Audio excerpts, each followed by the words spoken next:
In section 13.3, we're going to learn a technique called completing the square, and then we're going to learn a few different uses for completing the square. So to start though, we need to recognize why we want to do this completing the square, which one of the reasons is to solve equations. So let's practice solving some equations. It says using the square root property. And what that property is, what it says is that we can square root both sides of an equation but we have to use plus or minus. But it could be positive or negative. So that's what that plus or minus symbol is. So for example, x squared equals 36. We can undo squaring by square rooting both sides of this equation, but when I do that, I get two answers. So the two solutions are either 6 or -6. And because I'm solving an equation, I'm using curly brackets to put my solution set together, to list my answers. All right, well, this one, they're just adding a step, and the step they're adding is that we got to divide both sides by 2. We're doing PEMDAS in reverse, so I have to undo multiply before I undo exponents. And what we get is x squared equals 20. So then I square root both sides. But when I do that, I need a plus or minus. So x equals plus or minus. And we need to simplify the square root of 20. So I'm going to do that over here by looking for perfect square factors. Well, the only perfect square that divides 20 is 4. The square root of 4 is 2. So this is 2 square root of 5. Right? So square root of 4 is 2 times square root of 5, and it's either positive or negative of that. So it's 2 square root of 5 or -2 square root of 5. Those are the two solutions to 2x squared equals 40. All right. Each one gets like one step harder. In this one, same step first is divide by 2. So let's do that first. I have to undo this multiply by 2. So then I get x plus 1 quantity squared equals 36. And then now I'm undoing the squared. And the last step will be the parentheses because we're doing PEMDAS in reverse. So last step will be the parentheses. All right, so what I get is x plus 1 equals the square root of 36 is 6, but we need to put that positive or negative on there. So now we need to subtract 1 from both sides, -1, -1. But this really gives us two answers, and you can even write it as -1 plus or minus 6. -1 plus 6 is 5. -1 minus 6, that's -7. So the two solutions to this are 5 or -7. Both of these you could check. Maybe I'll do a quick check with just 5. It's easier because it's positive.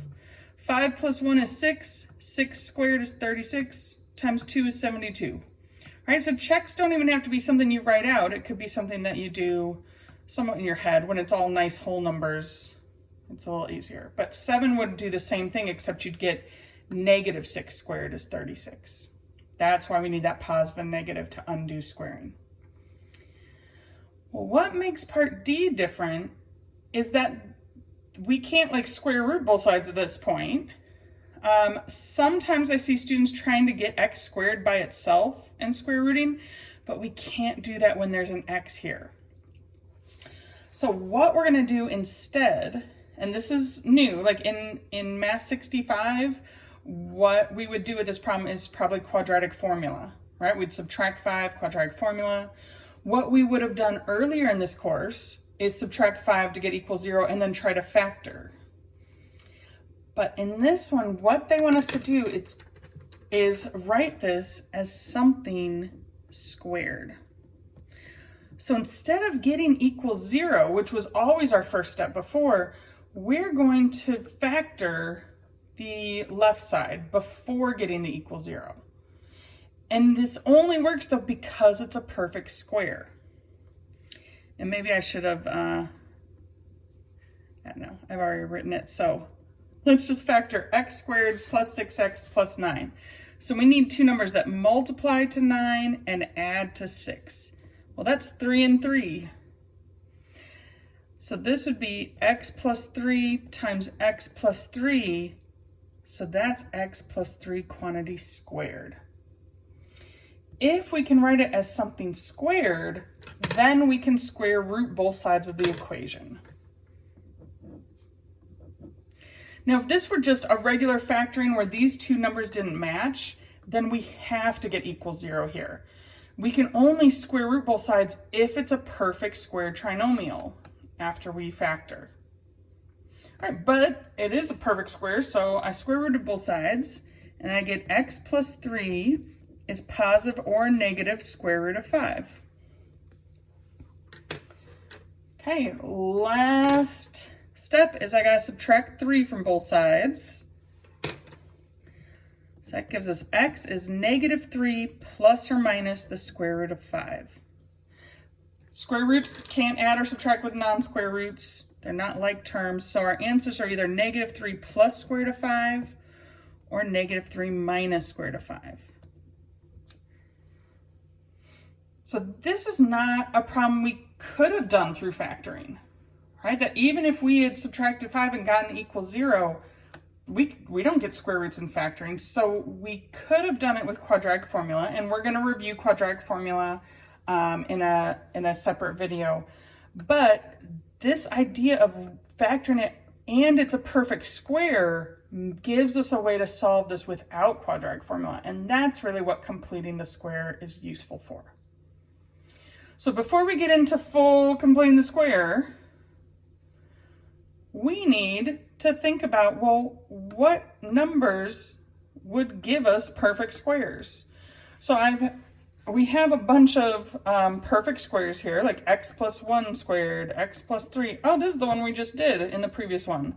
So we know x plus 3 quantity squared is x squared plus 6x plus 9. Well, really, you can start seeing maybe the pattern. I mean, we can FOIL these out, but what we would get is x squared plus 2x plus 1 for that one. And this is x squared plus 4x plus 4. See how if we multiplied it out? So 4 times 4 makes 16. 5 times 5 makes 25. 6 times 6 makes 36. Hopefully these make sense. These are just our perfect squares. So now we might ask, well, what's going to be different on the other side? What happens when these are changed to subtraction? And the answer is nothing for the last number. The middle number is now negative, but the last number is still going to be positive. Positive 4, positive 9, positive 16. So all these are the same number over here, because negative 8 times negative 8 makes positive 64. So now we might be, what we need to do is sort of look for a pattern of like, well, if we started with x squared minus 16x plus 64, how could I know, like, what did I need to add there?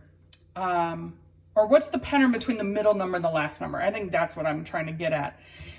To see how this negative 8 over here, it's half of this 16. So that's what we're going to see, is that to go from here to here, we take this b number and divide it by 2. And this is always that number squared. So that's really what we're going to start doing on the next page, is organizing this or engineering it to work out to make these perfect squares so that I can square root both sides of an equation.